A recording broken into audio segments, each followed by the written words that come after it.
신약성경은 모두 27권으로 구성되어 있습니다. 그중 대부분을 차지하고 있는 것이 서신서, 쉬운 말로 편지들입니다. 로마서에서 유다서까지 모두 21개의 편지가 신약성경에는 실려 있습니다. 21개의 서신서 중에 로마서에서 빌레몬서까지 모두 13개의 서신서를 바울 사도가 썼습니다. 이제는 손으로 쓴 편지보다는 이메일과 카톡을 더 많이 사용하지만 저처럼 옛날 사람들에게는 손으로 쓴 편지에는 아련한 추억이 담겨 있습니다. 편지를 붙이기 위해서는 우표를 사서 봉투에 붙여야 했습니다. 제가 기억하고 있는 1966년, 67년도에 우표값은 7원이었습니다. 아버지께서 편지를 쓰시고 편지 붙이는 일을 저에게 심부름시키셨습니다. 우표를 파는 문구점과 우체통이 있는 곳은 집에서 상당히 먼 거리였지만 저는 그 심부름이 제일 좋았습니다. 아버지께서 편지를 붙이실 때 꼭 10원을 주셨기 때문입니다.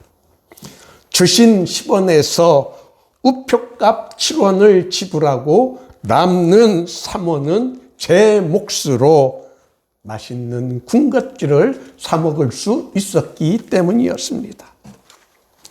그 시절이 아직도 눈에 선합니다. 편지에는 분명한 형식이 있습니다. 서론인 인사말과 본론의 내용과 그리고 끝맺은 말과 인사, 대개는 축복의 말입니다. 바울의 13개의 서신서 인사말인 서문에서 한 번도 빠지지 않고 등장하는 단어가 은혜와 평강입니다. 어찌 보면 상투적일 정도로 이 두 단어는 바울 사도의 모든 서신서에 등장합니다. 다만 디모데에게 보내는 두 편의 편지에는 긍휼이 첨가되었을 뿐입니다. 바울 사도의 편지 인사말에서 빠지지 않는 은혜와 평강이 하나님 아버지와 주 예수 그리스도로부터 오는 것임을 데살로니가 후서 1장 1절과 2절은 가르쳐 줍니다. 그리스도인들에게 가장 크고 중요한 복이 은혜와 평강입니다. 은혜는 값없이 어떤 혜택을 받는 것입니다. 바울 사도는 구원이 우리의 선행이나 노력으로 얻어지는 것이 아니라 하나님께서 값없이 주시는 것임을 가르쳐 줍니다. 바울 사도는 예루살렘 공회의에 참석하여 이방인들이 구원을 받을 수 있는 것은 율법을 지킴으로 받을 수 있는 것이 아니라 예수 그리스도를 믿는 믿음이라는 것에 대해서 이렇게 말하고 있습니다. 그러나 우리는 그들이 우리와 동일하게 주 예수의 은혜로 구원받는 줄을 믿는다라고 하였습니다. 또 그는 에베소서에서 긍휼이 풍성하신 하나님이 우리를 사랑하신 그 큰 사랑을 인하여 허물로 죽은 우리를 그리스도와 함께 살리셨고 너희는 은혜로 구원받은 것이라 라고 하였습니다. 비록 우리가 구원에 이를 수 있는 선행에 도달하지 못한다 하더라도 값없이 주시는 은혜로 말미암아 구원을 받았기 때문에 그것이 은혜인 것입니다.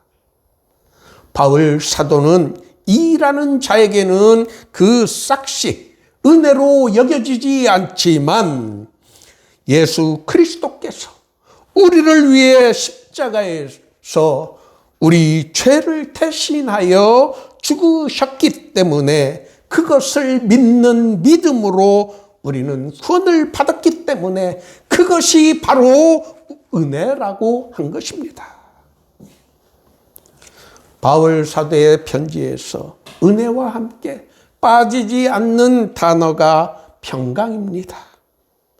평강의 사전적 의미는 걱정이나 탈이 없음 또는 무사히 잘 있음이라는 뜻을 가지고 있습니다.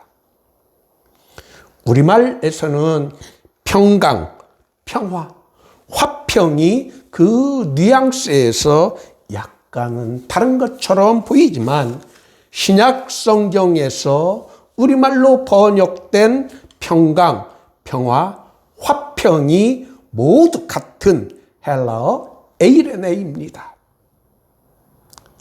사람의 생존을 위한 가장 우선되어야 하는 것은 그 조건은 바로 평화입니다. 이것이 우리의 안전을 지켜주기 때문입니다.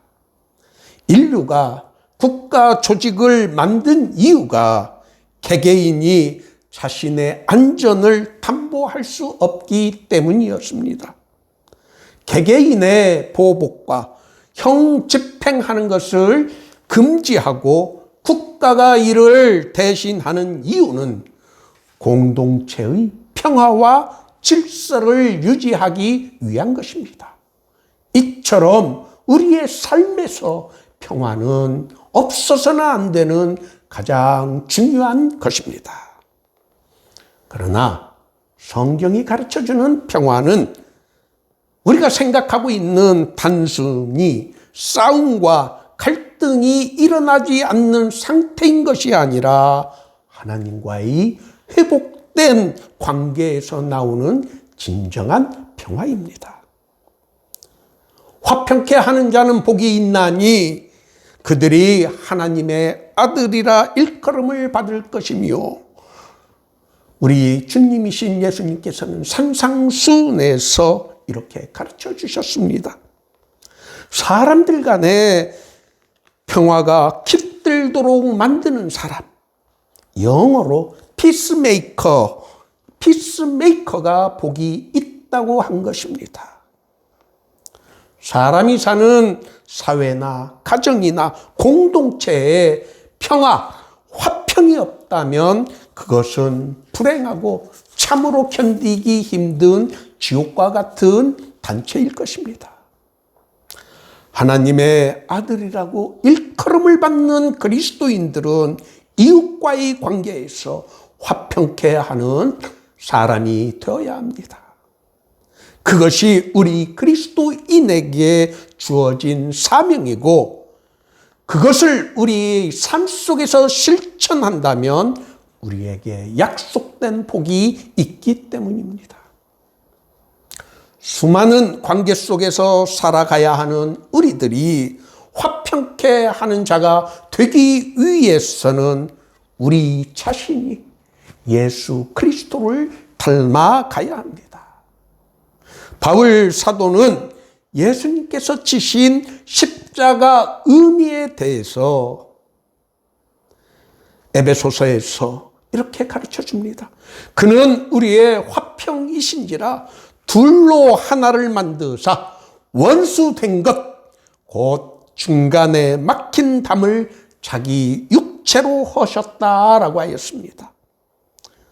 사람들 사이에서의 막힌 담뿐만이 아니라 하나님 아버지와의 관계에서 막힌 것을 허물어뜨린 것이 십자가 사건임을 가르쳐 줍니다.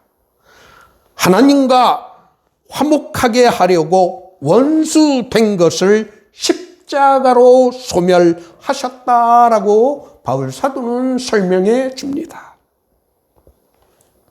이 땅에서 그리스도인의 삶에서 있어야 하는 가장 필수적인 것이 은혜와 평강이라는 것을 바울 사도는 그의 편지 인사말을 통하여 우리들에게 가르쳐 줍니다.